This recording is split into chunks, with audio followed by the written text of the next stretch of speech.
இன்றைக்கு நீங்கள் பார்க்க போகிறது மினி பிசி.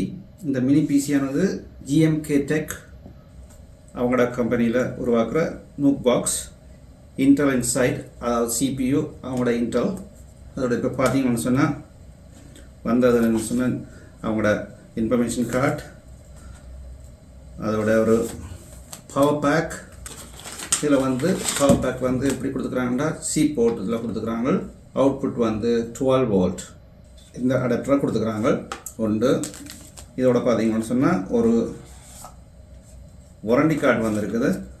இதான் நம்மளோட வாரண்டி கார்டு. நீங்கள் அதில் இருக்கிற வாரண்டி கார்டில் உள்ள கியூஆர் கோட்டை ஸ்கேன் பண்ணிங்கன்னு சொன்னால் அதை அந்த சைட்டுக்கு கூட்டிக்கொண்டு போகும். இல்லைன்னு சொன்னால் நீங்கள் டைப் பண்ணி போகலாம் USA support@gmktech.com.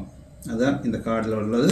அந்த சைட்டுக்கு போய் நீங்கள் இதை ரெஜிஸ்டர் பண்ணிக்கொள்ளலாம். அடுத்தது இதான் அந்த CPU மினி CPU. இது ரெகுலர் மினி சிபியோட சரியான ஒரு மேட்ச் பாக்ஸில் விட கொஞ்சம் பெரிய சைஸில் உள்ள ஒரு பாக்ஸ்.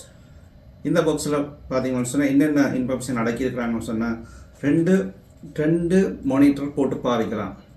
2 HDMI போர்ட் கொடுத்துருக்குறாங்க. இது பவர் கனெக்ட் பண்ணுறது உண்டு அந்த போர்ட். அடுத்தது ஹெட்ஃபோன் போர்ட் பாவிக்கிறதுக்கு நெட்வொர்க் கனெக்டரை கனெக்ட் பண்ணுறதுக்குரிய இடம் அந்த போர்ட்டை கொடுத்துருக்குறாங்க. அடுத்தது 3.2 USB போர்ட், ஃபாஸ்டான USB போர்ட் கொடுத்துருக்காங்க. அதோட இங்கே ஒரு SD கார்டு போட்டு நீங்கள் உங்களோட டேட்டாவை சேவ் பண்ணி கொள்ளலாம். இதில் லோக் கொடுத்துருக்குறாங்க. இதை அடுத்தது பார்த்தீங்கன்னு சொன்னால் பவர் கொடுத்துருக்குறாங்க. இங்கே இதில் 2 USB ஃபாஸ்ட் USB கொடுத்துருக்காங்க. 3.2 GMK Tech தயாரிப்பு model G5, input 12 volt 3 amp. இது மேட் இன் சைனா. ஆனால் சப்போர்ட் கிடைக்கிற இடம் USA. ஓகே, அமெரிக்காவில் தான் இதுக்கு சப்போர்ட் சைட் கொடுக்குறாங்க. இது பார்த்தாலே உங்களுக்கு விளங்குது என்ன மாதிரி சைஸில் இந்த புக்ஸை தயாரிச்சுக்கிறாங்க. இதில் என்னென்ன சாஃப்ட்வேர் வாங்கிக்கலாம்னு சொன்னால் பேசிக்காக இது விண்டோஸ் 11 வருகிறது.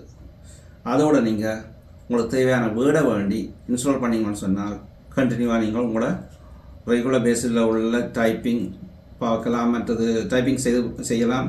அதோட எக்ஸலாக யூஸ் பண்ணலாம். அது மட்டும் இல்லை, பவர் பாயிண்ட்டோ அதில் பாவிக்கலாம். நீங்கள் சின்ன இப்போ ஃபோனில் பாவிக்கிற ஆப்ஸுகளை யூஸ் பண்ணி இதுக்குள்ள நீங்கள் உங்களோட சின்ன வீடியோவில் செய்யலாம். ஆனால் ஹெவியான சாஃப்ட்வேர்களை இதுக்கு போடக்கூடாது. போட்டால் இந்த சிஸ்டம் ஹேங் ஓவர் ஆகிடும். நீங்கள் இதை திருப்பி நீங்கள் ஹார்ட் ட்ரைவை ஃபார்மேட் பண்ணணும். இது ஹார்ட் ட்ரைவ்னு சொன்னால் சின்ன ஒரு SSD தான் வருது. அந்த 2280 பார்த்தீங்கன்னு சொன்னால் உங்களுக்கு அதையும் காண்பிக்கிறேன். அது ஒரு சிறிய இதில் 12 GB RAM, 512 GB heart drive. அதுதான் SSD M.2 ஹார்ட் ட்ரைவ் இதில் உள்ளடக்கியிருக்கிறாங்க. சிறிய உண்டு, பெரிய இதெல்லாம் சொல்கிறதுக்கு இல்லை. சிறிய சைஸ்லேயே கம்பேக்டாக அதை அடிச்சுக்கிறாங்க. உங்களுக்கு குயிக்காக அதை காட்டி வரும். இது பார்த்தீங்கன்னா இப்போ தெரியுது உங்களுக்கு. இதில் M.2 SSD ஒன்றும் 512 GB M.2 SSD 512 GB RAM heart drive. மற்றது அதோட ஸ்பீட் SATA 6 GB/s கொடுத்துக்கிறாங்க. அதான் இதில் உள்ளது. இதில் வேறு எதுவும் ஆட் பண்ண முடியாது. இதில் வேர்மெண்ட்ஸ் ஆட் பண்ண போகிறோன்னு சொன்னால் இந்த ஒரு ஹார்ட் ட்ரைவை மாத்திரம் நீங்கள் ரீப்ளேஸ்மெண்ட் செய்யலாம். மற்றது உள்ளுக்கு ஒன் போர்ட்லேயே கொடுத்துக்கிறாங்க உங்களோட 12 GB RAM. சரியா, அதற்கு மேலே ஆட் பண்ணவோ ஃபுல்லவோ எதுவும் ஆக்சஸ் பண்ணிக்கொள்ள முடியாது. இதில் நெட்வொர்க்கோட ட்ரைவ் இருக்குது. அவ்வளோதான் இதில் உள்ளது. நீங்கள் இதை விளங்கி கொண்டிருப்பீங்கன்னு நினைக்கிறேன். அடுத்தது எதுவும் உங்களுக்கு தேவைன்னு சொன்னால், விளக்கம் கூட எதுவும் தேவைன்னு சொன்னால் நீங்கள் என்னுடைய கமெண்ட்ஸ் பாக்ஸில் கமெண்ட்ஸ் பண்ணுங்கள். நான் அதுக்குரிய கட்டாயம் ரிப்ளை பண்ணுவேன். ஓகே, அதோட இன்னொன்று சொல்ல விரும்புகிறோம். என்னுடைய ஃபேஸ்புக், இன்ஸ்டாகிராம் அதில் ஹேக் பண்ணிட்டாங்க.